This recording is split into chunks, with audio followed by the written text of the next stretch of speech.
L'invité café. L'invité café, le carnaval guyanais, un moment à part pour la société guyanaise. La Guyane est rythme du carnaval et nombreux sont ceux qui se transforment ou changent leur habitude. Pour nous en parler, Isabelle Idéar-Kriski, anthropologue et ethnologue. Elle est interrogée par Nicolas Pietrus.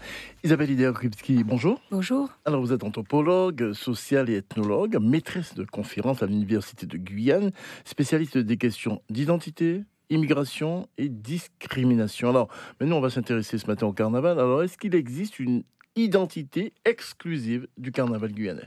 Oui, comme tous les carnavals d'ailleurs. C'est-à-dire que c'est une fête qui est importée d'Europe dans les Amériques.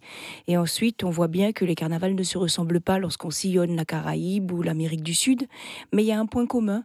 C'est-à-dire qu'il y a un message universel qui est envoyé par le carnaval et c'est pour ça qu'il a pris racine dans ces pays d'Amérique et la Caraïbe. C'est le message de l'expulsion du mal. Pourquoi la fête a été inventée en Europe ? Tout simplement parce que c'est une période assez sensible, c'est la fin de l'année. Ça correspond au calendrier romain, c'est la fin de l'année, le mois de février est la fin de l'année. Et c'est une période assez sensible où c'est l'hiver, la lumière est moins importante. Donc que faut-il faire pour garantir la fécondité et la fertilité? Eh bien, ils ont inventé un rituel d'expulsion du mal. Qu'est-ce qu'on fait pendant cette période-là ? On se déguise, chaque déguisement représente, on se cache, on se déguise et on joue le mal, on joue l'inverse. Donc c'est une période d'inversion, c'est qu'on va jouer ce qu'il faudrait qu'il n'y arrive pas, en fait. Que veut-on pas ? Alors c'est ce qu'on joue dans le carnaval. Alors, sous le plan sociologique, comment vous définiriez le carnaval guyanais ? Notre carnaval guyanais, c'est ce qui est intéressant, c'est qu'il est assez traditionnel encore. On entend beaucoup parler, alors c'est récurrent dans les discours. Tous les ans, je vois revenir 3 préoccupations. C'est d'abord celle du touriste. Pourquoi on n'attend pas de touristes ? Celle de la violence et la préoccupation des subventions. Ça, c'est extrêmement intéressant à analyser parce qu'on voit que ce carnaval est en train de se détacher progressivement du message initial, celui du rite de fécondité, de fertilité que je viens de décrire et d'expulsion du mal. On est entre deux en ce moment. On voit encore cette tradition qui joue le jeu sans même le savoir, cette tradition d'inversion, et de l'autre côté ce discours touristique, carnaval-spectacle, alors que le carnaval n'est pas un spectacle.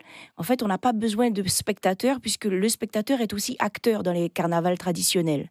Le spectateur, il est amené aussi dans la rue. Il n'y a jamais eu de barrière en fait dans ces carnavals. Et progressivement, on voit ces barrières pousser et la question du touriste venir régulièrement. Donc cette préoccupation de est-ce qu'on sera beau, est-ce qu'on sera vu, est-ce qu'on sera célèbre ? Et on commence à rentrer dans les rangs des autres carnavals qui font parler d'eux, alors qu'il faut savoir qu'il y a un certain nombre, à travers le monde, de carnavals qui existent même au Brésil, dans le nord du Brésil, que personne ne connaît et qui n'ont pas envie de faire parler d'eux, parce qu'en fait, ils s'autosuffisent. C'est toujours le même rituel qui vient et qui satisfait la population. Nous, on rentre dans un cadre aujourd'hui de subvention et si je ne l'ai pas, mon groupe ne sort pas.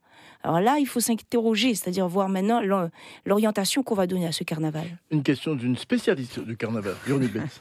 Alors, on parle souvent du côté catharsis du carnaval, vous en parliez tout à l'heure.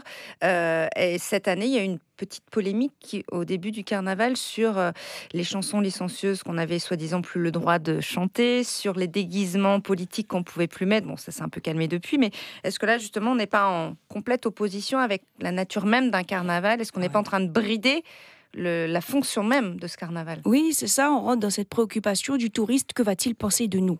Alors cette question du touriste, elle existe depuis les années 90, au milieu des années 90, elle est arrivée à ce moment-là, au moment où la grande parade a commencé à prendre de l'ampleur. Parce qu'il faut savoir, pour ceux qui ne le savent pas, que la grande parade n'a pas toujours existé. C'est-à-dire qu'on ne s'intéressait pas au prix, aux récompenses, à la beauté, non, c'était pas ça le carnaval. D'ailleurs, il y avait très peu de dépenses, c'était du bricolage de costumes, surtout, avant tout. Le seul groupe dans les années 80 qui a modifié cette perception, c'est le groupe de Robert Sebas. Manaré. C'est Manaré qui a amené ça et il le revendique en disant mais quand je suis arrivé, on m'a critiqué en disant c'est pas guyanais, c'est caribéen, et c'est trop cher votre carnaval. Donc c'était une innovation qui est devenue une tradition au fil du temps. Mais on peut pas faire soit l'un soit l'autre, on est obligé de faire soit le carnaval caribéen spectacle, soit Mais l'ancien carnaval guyanais, on peut pas avoir Pas du tout, c'est que ça a toujours cohabité. Ça a toujours cohabité en réalité. J'ai eu la chance de pouvoir intervenir interviewé Madame Borromée à l'époque, dans les années 90, et elle me disait, elle aussi, qu'elle a été critiquée lorsqu'elle est arrivée parce qu'elle avait apporté de Paris, elle avait apporté des costumes qui n'existaient pas en Guyane. Donc ça a toujours coexisté. Ce qui est intéressant aujourd'hui, c'est qu'on voit qu'on prend une orientation, j'ai presque envie de dire un peu comme certains carnavals niçois, Rio, c'est beau, propre, il faut qu'il soit vendu. Alors là, il faudra s'interroger aux conséquences. Parce que moi, j'ai été étudiante à Nice et c'est là que moi, avant de partir à Nice, je me suis dit, waouh, je vais enfin voir le beau carnaval de Nice. Et en fait, non, lorsqu'on habite à Nice, on ne le voit pas. Parce que nous, on va en cours, on travaille, les gens travaillent. C'est fait pour les touristes, ceux qui ont payé et acheté leur place. Donc ça, c'est l'autre extrême. Il faut faire attention aussi aux carnavals qui sont valorisés, qui sont admirés, et voir aussi le revers de la médaille, c'est qu'il y a toute une partie de la population qui est exclue aussi. Est-ce qu'on va vers ça aujourd'hui? On dit aux plus jeunes, et le message qu'on envoie aux plus jeunes, c'est au fait, vous n'avez pas votre place dans cette société, parce que vous ne rentrerez pas dans ce carnaval. Oui. Alors, la période du carnaval est souvent montrée comme fédératrice. Le carnaval, c'est où on va vers l'autre, où chacun semble ressembler à l'autre. Mais au sortir de cette période de carnaval, au sortir de cette maison du carnaval, est-ce qu'on n'a pas l'impression que chacun reprend ses habitudes, chacun revient dans sa communauté? Est-ce que le carnaval a vraiment un impact sur le lien social de la société guyanaise? Non, pas du tout. Pas du tout, et là-dessus, on est quelques chercheurs assez unanimes, parce que c'est un discours qu'on a entendu, c'est le carnaval qui rassemble, carnaval du mélange. Non, non, non, pas du tout, et on voit même d'ailleurs que les divisions En fait, le carnaval, partons du principe qu'il ne fait que refléter ce que nous sommes. Il n'apporte rien de plus que de dire qui nous sommes. C'est pour ça qu'il est intéressant à analyser. Parce qu'il suffit de regarder le carnaval pour dire, tiens, voici les préoccupations et les interrogations dans cette société. Par exemple, les chansons licencieuses, on ne peut plus critiquer la politique, c'est très intéressant. Parce que, est-ce que c'est pas aussi ce qui est en train de se passer aujourd'hui sur les réseaux sociaux où la population dit, ben non, moi je vais quand même dire ce que je pense, sous couvert d'anonymat, masqué d'ailleurs, je suis masqué, je vais quand même dire. Justement, très rapidement, alors est-ce qu'on ne reprend pas sa personnalité, les tololos, les touloulous, mais c'est pas les mêmes personnes. Non, mais qui vont-ils... Lorsqu'on revient à la vie normale. Non, ce qui est intéressant, c'est d'analyser, mais qui va inviter qui? Et on se rend bien compte que ce n'est pas le fruit du hasard. D'ailleurs, notre carnaval n'est pas touristique pour cette raison-là. C'est qu'un touriste qui vient, quand je les ai interviewés, ils me disent, je me suis un peu ennuyée quand même, parce que personne ne m'a invité. Et certains touloulous disaient, bon, j'ai quand même pitié d'eux, donc j'en ai invité 2 ou 3.